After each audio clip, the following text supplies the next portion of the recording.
The Raven by Edgar Allan Poe.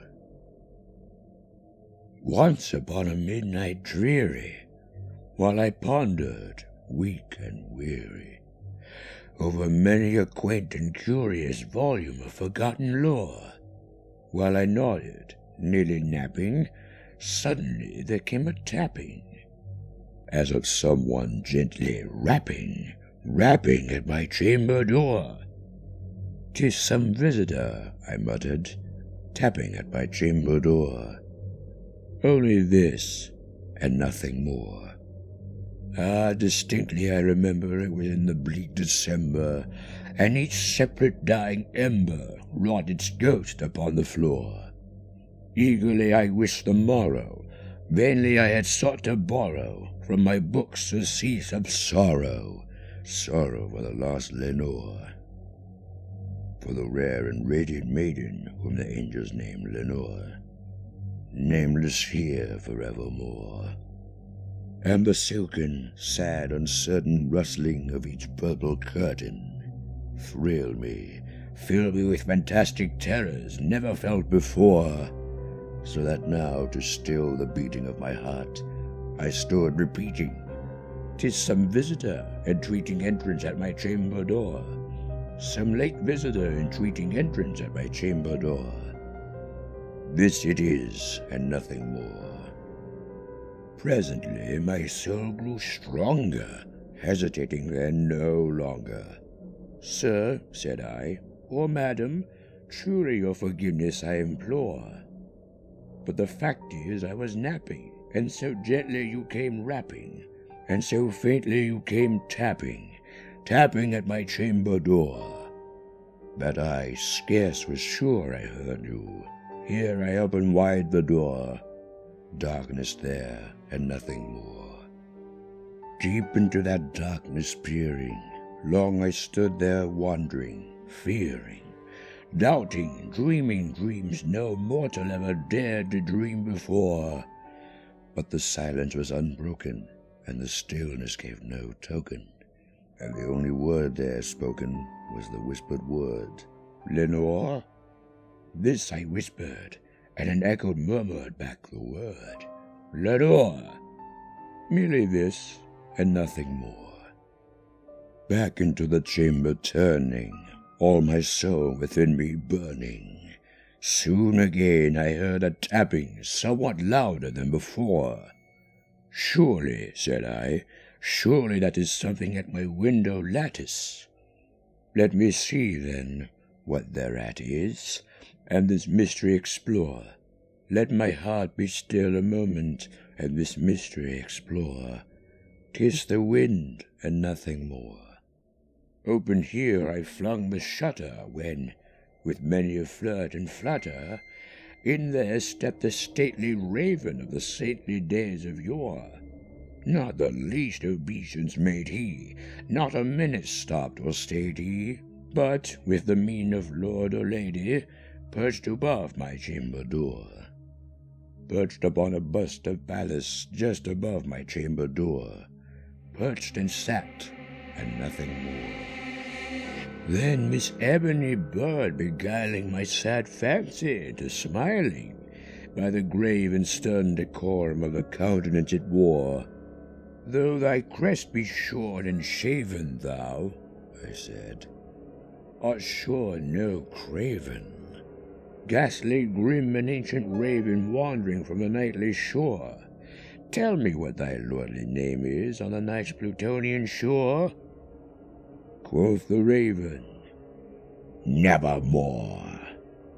Much I marveled at ungainly fowl to hear discourse so plainly, though its answer little meaning, little relevancy it bore, for we could not help agreeing that no living human being ever yet was blessed with seeing bird above his chamber door, bird or beast upon the sculptured bust above his chamber door, with such name as Nevermore.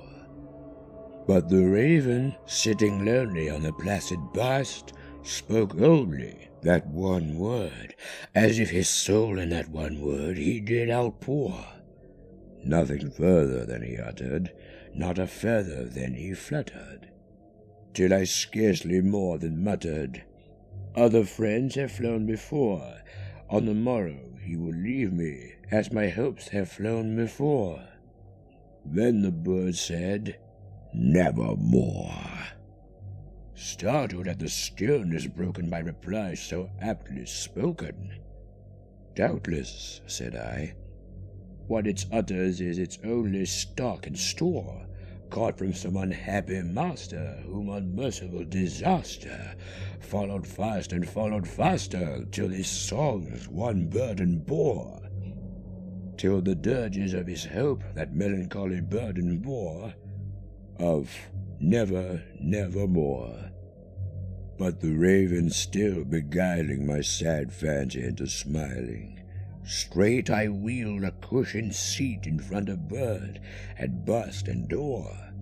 Then, upon the velvet sinking, I betook myself to linking fancy under fancy, thinking what this ominous bird of yore, what this grim, ungainly, ghastly gaunt and ominous bird of yore meant in croaking, "Nevermore."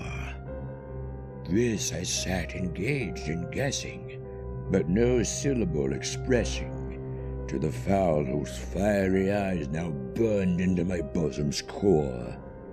This and more I sat divining, with my head at ease reclining, on the cushion's velvet lining that the lamplight gloated o'er. But whose velvet violet lining with the lamplight gloating o'er? She shall press, nevermore. Then methought the air grew denser, perfumed from an unseen censer, swung by seraphim whose footfalls jingled on the tufted floor. "Wretch!" I cried, "thy God hath lent thee, by these angels he hath sent thee respite, respite and nepenthe from my memories of Lenore. Quaff, oh quaff this kind nepenthe, and forget this lost Lenore." Quoth the raven, "Nevermore." "Prophet," said I, "thing of evil, prophet still, if bird or devil, whether tempter sent, or whether tempest tossed thee here ashore. Desolate yet all undaunted, on this desert land enchanted, on this home by horror haunted, tell me truly, I implore, is there balm in Gilead? Tell me, I implore." Quoth the raven, "Nevermore." "Prophet," said I, "thing of evil, prophet still, if bird or devil, by that heaven that bends above us, by that God we both adore, tell this soul with sorrow laden if, within the distant Eden, it shall clasp a sainted maiden whom the angels name Lenore, clasp a rare and radiant maiden who the angels name Lenore." Quoth the raven, "Nevermore." "Be that word a sign in parting, bird or fiend?" I shrieked, upstarting. "Get thee back into the tempest and the night's Plutonian shore. Leave no black plume as a token of that lie thy soul hath spoken. Leave my loneliness unbroken, quit the bust above my door. Take thy beak from out my heart, and take thy form from off my door." Quoth the raven, "Nevermore." And the raven, never flitting, still is sitting